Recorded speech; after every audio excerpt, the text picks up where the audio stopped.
my throat was closing up and I couldn't breathe. I was getting really scared. The doctors were looking at me and they were saying, how is she even walking around? How is she alive? When they had done this PET scan, I had lit up like a Christmas tree from my chin all the way to my ankles. There was a big, huge tumor in my stomach, 18 centimeters long, big and round and hard, and it was through my heart and up through my throat, and I was having a hard time breathing. And they were asking me, Carol, if we do this chemo, we're going to have to double it, and your heart might not make it. It might not make it. You might not live, but if we don't do the chemo, you're going to die because it's going to suffocate your throat, and I could feel it. And one doctor said, how is she even walking around? I said, Carol, are you ready for this big, scary treatment? And I said, am I going to lose my hair?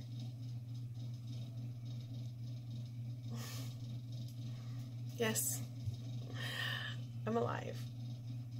I made it through stage 4 non-Hodgkin's lymphoma plus. It had metastasized everywhere, through my chin, everywhere, and I was going to die, and the treatment worked. So I'm a miracle, but I tell you what, I did lose my hair.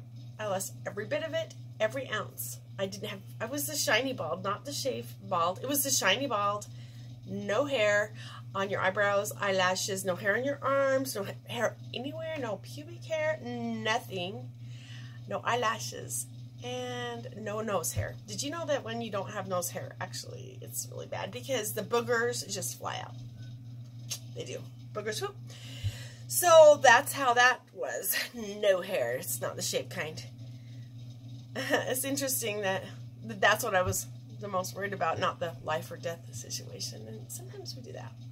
I'm going to take you back just a little bit. So when I found out I had the big C, I told my husband I didn't want to write in my blog anymore. My blog is I'm a happy girl, and I just told him I'm just not a happy girl anymore, and I don't want to write in it, and I just want to die quietly. That's what I want to do, is just die and quietly. It was embarrassing. I work for a wellness company, and to have cancer and be trying to be healthy. I was a gymnastic coach. I was a dancer, and then now I eat healthy, and now I had the big C. I just felt like it was a big L on this big shiny bald head, and it was humiliating.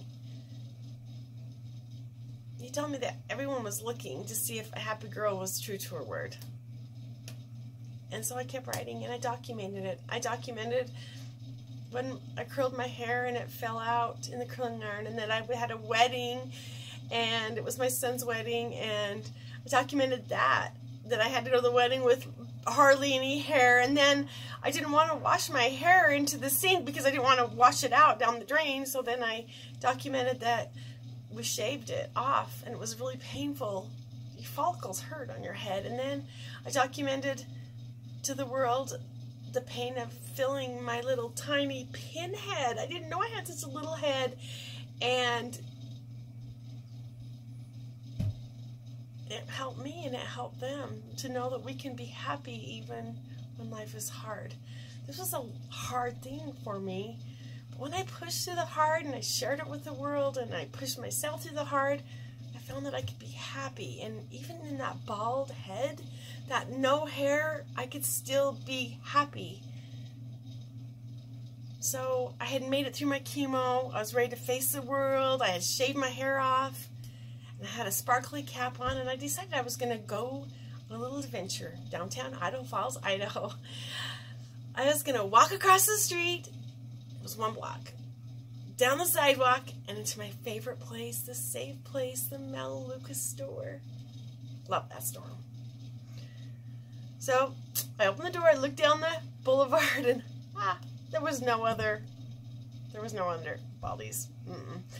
And I kind of, all of a sudden I felt the world looking at me, and so I started walking across the street, and I saw a little girl, and she was scared of me.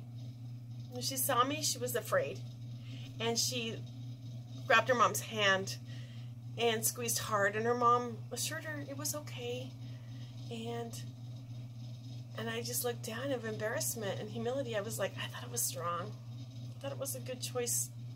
Instead of getting a wig made out of this hair, I got cowboy boots instead, and I was doubting that choice.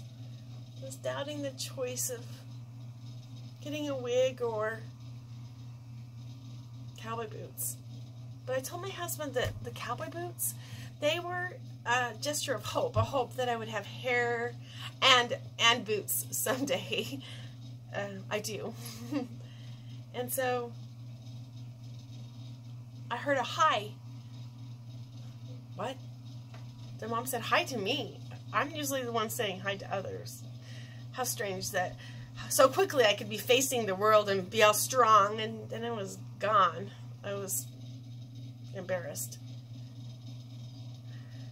So I walked into the Mel Lucas store. I saw these little girls running around, and there was a little girl just like me, and she was shiny bald hair, no hair everywhere, and she had a big bow on her head, and she acted like the other girls, just like the other girls. And I realized that I was being different. I was letting other people, I was letting my feelings, and I was giving that vibe to other people that I was uncomfortable, and so they were uncomfortable. And it was like a billerbald hit me in my bald head, and I realized that I was making them uncomfortable, and I needed to just be me. Even though I was no longer the long blonde-haired girl, I was still me. I was still the happy girl. And it was what I call a real bald-headed moment, the moment that I was literally bald and I was into myself and worried about me. But when I moved past the bald-headed moment, the bald head, I could have a good life. And that little girl, her life may be over tomorrow, but she was having a good life that day. Bald-headed moment. Life is hard. When we get through hard, we can have a good life. And that little girl was having a good life, and we were the same bald. I mean, we didn't even have hair in our nose, so boogers could fly out just easily without any warning. I want to tell you that you have bald-headed moments every day, and it can be small or big. We all have it. Maybe you have a bald-headed moment because you're lonely. Maybe your job isn't what you want it to be. Maybe someone was mean to you. Maybe you've been abused. Maybe your body isn't where you want it to be. And we all have bald-headed moments. But when we have those bald-headed moments, we can push through them. And when we can push through those bald-headed moments, we can have a good life. Because life is hard, and when we can push through hard, we can have a good life. So I wish all of you, many, many